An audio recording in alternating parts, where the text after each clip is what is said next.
Good morning everyone. मैं Narendra Kumar Meena, assistant professor drawing and painting, government college Kherwara, जिला उदयपुर।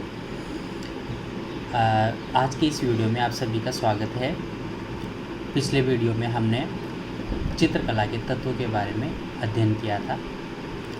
आज हम उन्हीं चित्रकला तत्वों के अंतर्गत प्रथम जो चित्रकला तत्व है रेखा, उसके बारे में जानेंगे। इससे पहले कि मैं रेखा के बारे में आपको और गहराई से बताऊं, मैं आपको इतना बताना चाहूँगा कि भारतीय चित्रकला सदियों से रेखा प्रधान चित्रकला रही है और पाश्चात्य चित्रकला या यूरोपियन चित्रकला छाया प्रकाश प्रधान चित्रकला रही है। भारतीय चित्रकला रेखा प्रधान चित्रकला रही है। इस तथ्य को समझने के लिए हम अगर प्राचीन भारत के चित्र देखें, अजंता के चित्र देखें, जैन शैली के चित्र देखें या मुगल कालीन लघु चित्र शैलियाँ देखें, राजस्थानी चित्र शैलियाँ देखें या पहाड़ी चित्र शैलियाँ देखें, सभी प्रकार की शैलियों में हम रेखा का विशेष महत्व देखते हैं। इससे कहा जा सकता है कि भारतीय चित्रकला सदियों से रेखा प्रधान चित्रकला रही है। इसलिए हमारी प्राचीन चित्रकला को आगे बढ़ाने के लिए हमें रेखाओं का विशेष अध्ययन करना चाहिए, रेखाओं के बारे में जानना चाहिए, समझना चाहिए। रेखा, विभिन्न प्रकार की रेखाओं से उत्पन्न भाव या किस तरह से विभिन्न भावों को रेखाओं के माध्यम से निरूपित किया जाता है, उनके बारे में हमें जानना चाहिए। तो आज की इस वीडियो में हम विभिन्न प्रकार की रेखाओं के बारे में जानते हैं और उनसे उत्पन्न भावों के बारे में जानते हैं। प्रथम जो हमारा चित्रकला के तत्व है वो रेखा है। प्रथम रेखा के प्रकारों में जो प्रथम प्रकार आता है वो आता है सीधी खड़ी या वर्टिकल लाइन। सीधी खड़ी रेखा एग्जाम्पल के तौर पे आप देख सकते हैं कि ये सीधी खड़ी रेखा है। सीधी खड़ी रेखा एक सीधे से खड़े हुए पेड़ में भी हमें सीधी खड़ी रेखा दृष्टिगोचर होती है। एक खड़े हुए किसी भवन या बिल्डिंग में भी हमें सीधी खड़ी रेखा नज़र आती है।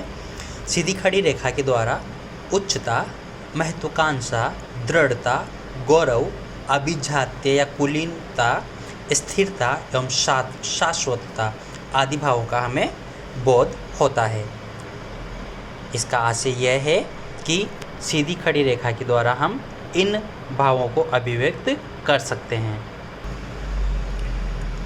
दूसरे प्रकार की हमारी जो रेखा है वो है सीधी पड़ी रेखा अथवा क्षैतिज रेखा, इंग्लिश में बोले तो हॉरिजॉन्टल लाइन। हॉरिजॉन्टल जो वर्टिकल लाइन को आधार प्रदान करती है सीधी पड़ी हुई रेखा। इस प्रकार की रेखा से जो भाव उत्पन्न होते हैं वो है मानसिक शांति, विश्राम, निष्क्रियता, संतुलन, स्थिरता, मौन आदि। इस रेखा को हम निम्न प्रकार के चित्रों से समझ सकते हैं। पानी की लहरें और इन लहरों पर तैरती हुई नाव, ये हम आड़ी रेखा से बना सकते हैं। दूसरा, विश्रांति या विश्राम का भाव आड़ी रेखा से प्रकट होता है, जैसे कि यह स्लीपिंग पोजीशन में कोई आकृति है।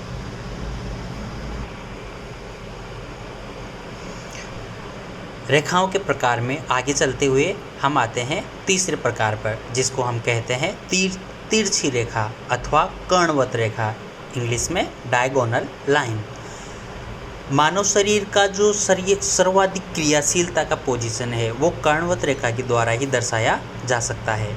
इस प्रकार की रेखाओं से गति, उत्तेजना, बेचैनी, व्याकुलता, नाटकीयता आदि भावों को दर्शाया जाता है। कर्णवत रेखाएं हमारे मन मस्तिष्क में असुरक्षा का भाव उत्पन्न करती है। उदाहरण के तौर पर इस तरह की जो डायगोन लाइन होती है तिरछी, इसको कर्णवत रेखा कहा जा सकता है। और इस प्रकार की रेखाओं से इस प्रकार का क्रियाशील मानव शरीर या क्रियाशील मानव देह को हम दर्शा सकते हैं। रेखाओं के इस क्रम में हमारा आगे जो रेखा का प्रकार है वो है कोणीय रेखा, एंगुलर लाइन। ये रेखाएं शीघ्रता से दिशा परिवर्तित करती है। इस प्रकार की रेखाओं से असुरक्षा, अस्पष्टता, व्याकुलता, संघर्ष, क्षणिकता व आघात जैसे मनोभावों को अभिव्यक्त किया जाता है। आकाश में चमकने वाली बिजली की क्षणिकता, हृदय गति व श्वास का उतार चढ़ाव ऐसी रेखाओं के माध्यम से दर्शाया जाता है। उदाहरण के तौर पर ये कोणीय रेखाओं का प्रकार है। हृदय गति को हम इस प्रकार की कोणीय रेखा से दर्शाते हैं और आसमान में कड़कती बिजली को हम इस प्रकार की कोणीय रेखाओं से दर्शाते हैं। रेखाओं के प्रकारों को समझते हुए आगे आता है एक पुंजीय रेखा, रेडियल लाइन। इस प्रकार की रेखाओं से शोभा, प्रसार, स्वच्छंदता, लेप्तता व अभिलाषा आदि मनोभावों को अभिव्यक्त किया जाता है। उदाहरण के तौर पर एक बिंदु से बाहर की तरफ निकलती हुई रेखाओं को हम एक पुंजीय रेखा कह सकते हैं, जैसे सूरज से निकलती हुई रोशनी और चंद्रमा से निकलता हुआ प्रकाश इस प्रकार की रेखाओं के द्वारा दर्शाया जाता है। खिलता हुआ फूल, ये भी हम एक पुंजीय रेखाओं के द्वारा दर्शा सकते हैं।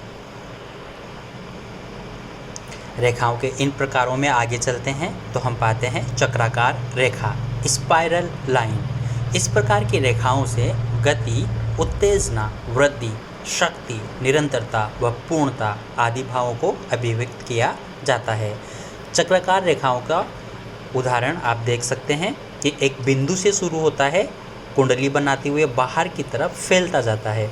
इस प्रकार की रेखाएं चक्राकार या कुंडलिनी या स्पाइरल लाइन कही जाती है।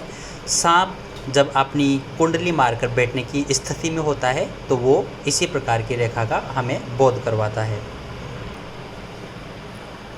रेखाओं के इन प्रकारों में अंतिम प्रकार है प्रवाही रेखा या रिदमिकल लाइन। इस प्रकार की रेखाओं से लयात्मक और प्रवाह युक्त ये रेखाएं होती है। इस प्रकार की रेखाओं से गति, माधुर्य व लावण्य आदि भावों को प्रकट किया जाता है। बहती हुई एक नदी, उसको हम लावण्य या प्रवाही रेखाओं के माध्यम से आसानी से दर्शा सकते हैं। प्रकृति का जो सुकोमल या मंद प्रवाह या मंद गति का जो रूप होता है उसको हम प्रवाही रेखाओं और लावण्य रेखाओं के द्वारा दर्शा सकते हैं, समझा सकते हैं।